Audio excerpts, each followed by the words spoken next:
Pertolongan pertama pada kecelakaan. Kecelakaan ini ada bermacam-macam. Ada kecelakaan jalan raya, ada kecelakaan di air, ada kecelakaan di udara, ada kecelakaan di hutan, naik gunung, kecelakaan di udara, di pesawat kecelakaan, di kapal kecelakaan. Kita sekarang memfokuskan kecelakaan di jalan raya.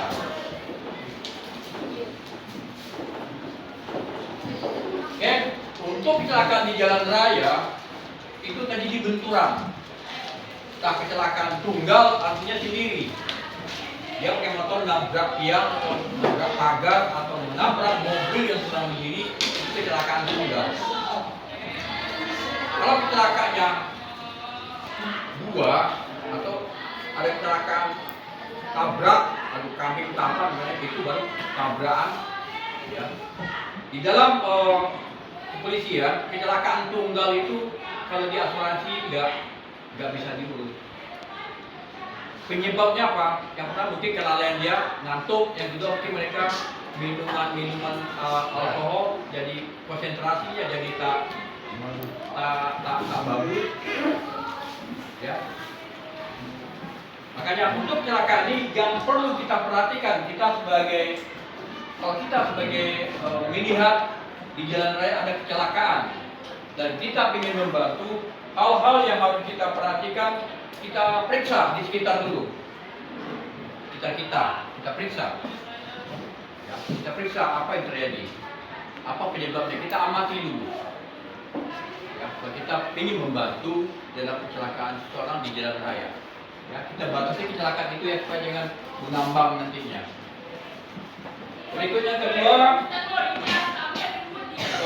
periksa korban dan tidak dikerumuni oleh orang ramai. Kalau dikerumuni, nanti dia udah jatuh, nanti dikerumuni orang ramai, suasananya panas, udara juga panas, itu bikin masalah baru muncul masalah baru. Apa masalahnya? Suhu badannya udah tinggi, udah kecelakaan, detak jantungnya pun tidak normal, dikerumuni orang ramai lagi. Kadang-kadang mereka tadinya masih sadar, karena takut bisa jadi tidak sadar atau pingsan.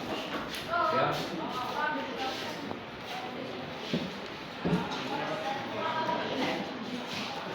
Yang tiga, periksa kondisi korban. Bagaimana kondisinya, lukanya, terus keadaan badannya diperiksa. Atau ada yang patah segala macam, diperiksa. Ya, diperiksa. Jangan asal angkat aja, nanti timbul masalah baru. Ya.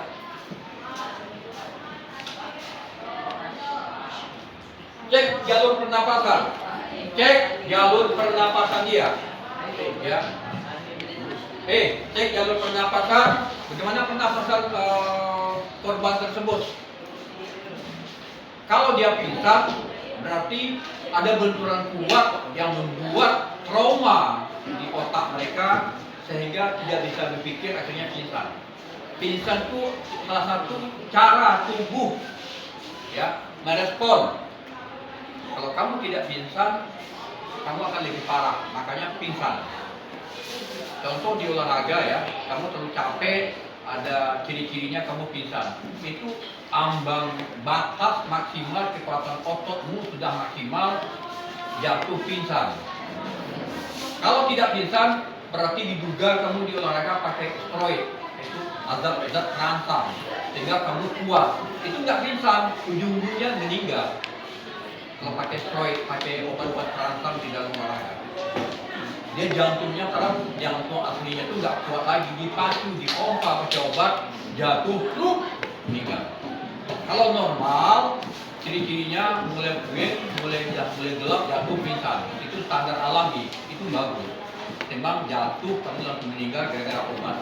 Kamu tanding nih, makan obat, kayak kuat, karena jantung kamu nggak kuat. Apa yang terjadi? Pas maksimalnya, jatuh, out. Ya, ciri-cirinya apa? Berbuih keluar. Ya, berbuih keluar.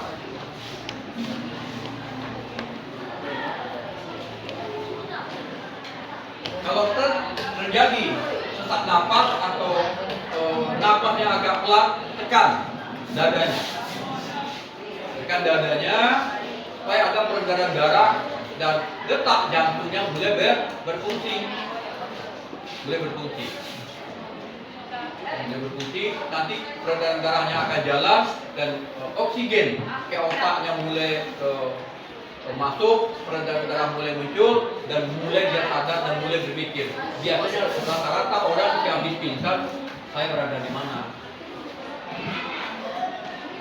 Nah, untuk itu mereka diistirahatkan. Nanti dia akan mereview kembali apa yang terjadi sebelum dia pingsan.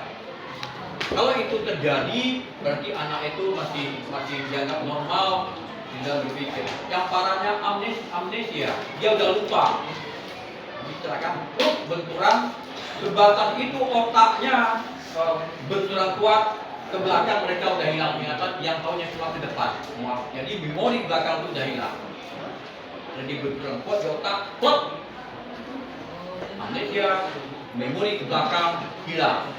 Dan ke depannya ada. Solusinya apa? Buat rumah sakit, kita sebagai keluarga sudah sembuh secara motorik dan kognitifnya, otaknya kita kembalikan memori ke belakang, kita ajak mereka ke tempat-tempat yang sedikit mempunyai kenangan. Contoh, waktu sekolah dia dulu sering mandi di sungai. Waktu sekolah dia sering bermain bola di sana. Kita ajak ke sana. Itu solusinya, mengembalikan kognitif otak mereka hal-hal yang lama. Sedikit mereka mengingat, sedikit mereka lalu beransur-ansur. Itu dapatnya dari mana kecelakaan kayak itu? Yang masih muda. Sedikit sudah berumur, itu sudah agak susah.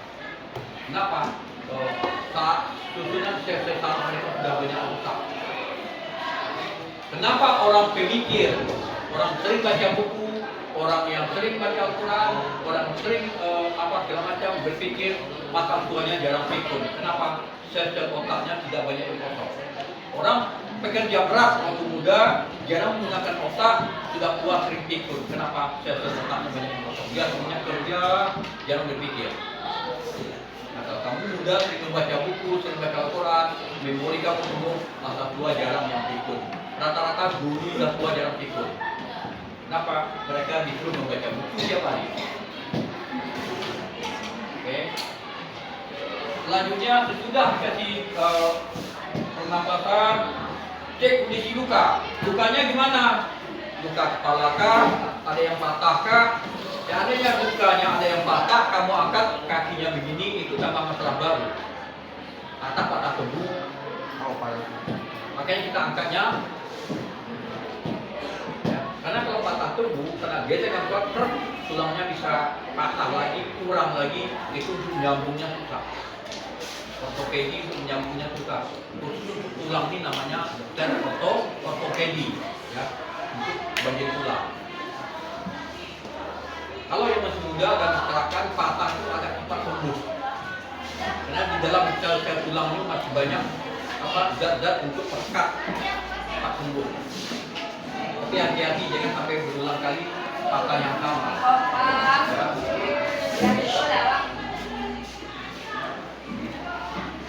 Berikutnya menghentikan pendarahan. Kalau ada pendarahan luka waktu kecelakaan, itu ditekan. Bisa juga ditekan, bisa juga pakai es batu. Dibersihkan, dibersihkan lukanya, ditekan, nanti dikasih kalau ada kain atau apa dibalut. Sebelum datang ke rumah sakit, itu menghentikan pendarahan. Bisa juga pakai es batu kalau ada. Ya, kalau ada. Bisa ditekan, pakai kain kasa bisa juga untuk menghentikan pendarahan. Kalau darahnya lama-lama tak bisa berhenti, diduga ada penyakit lain sebelum mereka kecelakaan.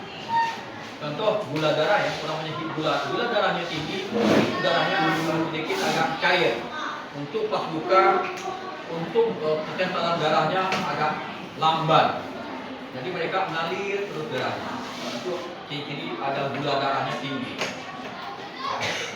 Walaupun sudah dibalut pakai kain pun tetap dia ngecor. Itu berbahaya. Untuk penyakit gula darahnya tinggi.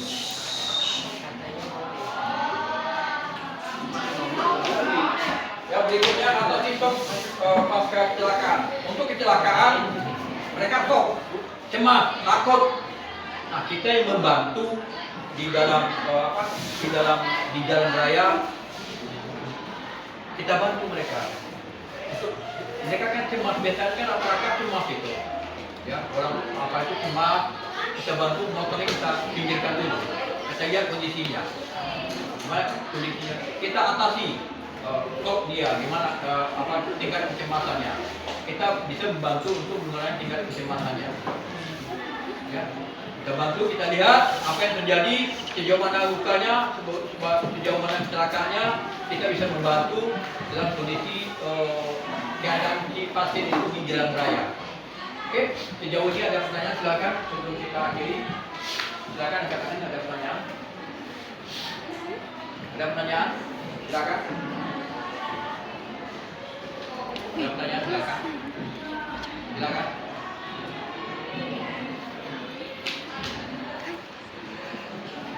Ada yang nanya? Silakan.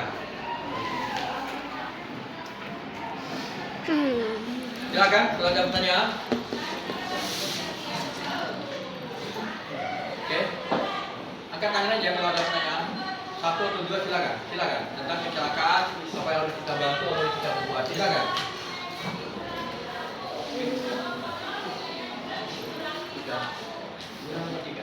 Lanjutkan tentang kecelakaan tadi. Tujuan dari P3K di dalam kecelakaan tujuannya itu menolong utama atau menolong pertama pada si korban sebelum kecelakaan, sebelum tenaga medis atau sebelum diantar ke tenaga medis. Ya, kecelakaan, orang mengalami kecelakaan. Sebelum kita antar, sebelum ambulan datang, pertolongan pertamanya kalau kita membantu kepada korban, kita melakukan pertolongan dalam bentuk pertolongan pertama, bukan secara medisnya langsung, bukan. Ya. Tapi ada beberapa hal yang sudah kita sampaikan tadi, dan tujuan utamanya membantu korban. Tujuan utama dari P3K membantu korban supaya jangan larut atau supaya jangan kalau ada pendarahan terlalu lama. Kalau darah sampai jauh berkurang di tubuh, itu bisa mengalami kematian. Itu tujuan utama dari pertolongan dan kecelakaan. Contoh ada luka berat, pendarahan, kita bantu, kita tekan dari luka itu pendarahannya berhenti, itu sudah menyelamatkan orang dari kematian. Yang namanya mati ajal kita tak tahu, yang jelas kita bantu dulu dalam kecelakaan. Ya, jangan dibiarkan. Oke, sekarang orang kena kecelakaan takut jadi saksi, bukan itu. Tujuan utama kita bukan itu. Bukan itu ya. Tujuan kita menolong sesama manusia, itu sifatnya kemanusiaan. Oke. Jadi dalam hal ini kira ada pertanyaan? Angkat tangan. Saya, Pak. Ya, lanjut. Gimana Pak kalau untuk solusi untuk membantu orang dalam kecelakaan itu gimana Pak? Oke, untuk membantu pertama orang dalam kecelakaan, yang pertama kita lihat posisi di mana dia berada, posisinya di mana, ya, di mana keadaan kita lihat lingkungan dulu, ya. Lihat keadaan lukanya, kalau lukanya sedikit agak parah, kalau bisa kita bantu, apa ada alat yang ada di situ, kain steril, yang kain kata atau ada pembersih untuk membersihkan lukanya, kita tekan supaya jangan terjadi pendarahan yang hebat. Yang kedua nanti kalau ada yang patah, tak tangan, tak kaki atau apa, kita perhatikan dulu, ya. Jangan langsung kita peluk, jangan. Itu membuat berbahaya. Oke. Yang kedua ada lagi pertanyaan? Ya, lanjut. Langkah-langkah membantu orang dalam kecelakaan. Yang pertama langkah-langkahnya kita lihat kondisi lingkungan di mana dia berada. Contoh, kecelakaan di situ ada air genang, ya, ada air tak habis hujan segala macam, ada di air kita bantu dari tempat air tersebut supaya nanti darah yang menyocot dengan kena air masuk kuman lagi tambah penyakit lagi. Ya, kita lihat kondisi lingkungan dan kita bantu di situ supaya jadi lukanya jangan berlarut, kita bantu menekannya, kalau dia patah kita bantu, kita keluarkan dari tempat genangan tersebut. Oke. Yang kedua, yang ketiga. Saya Pak. Oke, silakan. Hal-hal apa yang membuat orang shock dalam kecelakaan? Yang pertama, hal-hal apa yang membuat orang shock dalam kecelakaan? Yang pertama ada benturan, shock, timbul shock atau merasa takut. Takutnya kenapa? Yang pertama mungkin mereka juga punya kelengkapan surat-surat di dalam kendaraan, contoh SIM atau STNK. Yang kedua mungkin takut melanggar aturan di dalam lalu lintas, mereka berpikir. Yang ketiga mungkin masalah di rumah, takut dimarahi orang tua, takut ada hal-hal yang lain sehingga mereka jadi beban, jadi takut. Nah, kita yang membantu orang tersebut, kita tenangkan dulu. Kita tenangkan pikirnya, kita kosongkan dari hal-hal begitu, motornya kita pinggirkan supaya nanti menghindari kerumunan ramai di tempat kecelakaan itu membawa dampak yang lebih buruk kepada penderita. Oke, yang ada lagi pertanyaan? Bentuk bantuan apakah yang dapat dilakukan dalam kecelakaan? Bentuk bantuan, yang pertama bantuannya itu yang pertama itu membantu kondisi orang dalam keadaan kecelakaan itu apa? Gimana kondisinya? Kita lihat, kita perhatikan lingkungan. Yang kedua, kita bantu orang itu kalau ada luka berat, kita tekan atau kita bantu, kita kasih kain kasa atau apa untuk menekan pendarahan. Yang ketiga, kalau ada kaki patah atau apa, kita bantu untuk mengangkat atau segala macamnya untuk menghindari supaya si korban itu jangan terlalu lama di tempat. Contoh kecelakaan jalan raya panas minta ampun, jalan raya sudah panas, itu sangat menderita pada korban. Jadi kita perhatikan dulu lingkungan, kondisi di mana mereka berada. Itu bisa kita bantu menghindari supaya si korban jangan terlalu parah dengan kondisi alam. Dan jangan ada yang belum datang rame-rame lihat, itu akan menambah korban. Lebih stres, lebih shock lagi dalam kecelakaan tersebut. Oke? Lagi pertanyaan? Oke, untuk hari ini sekian. Terima kasih. Assalamualaikum warahmatullahi wabarakatuh.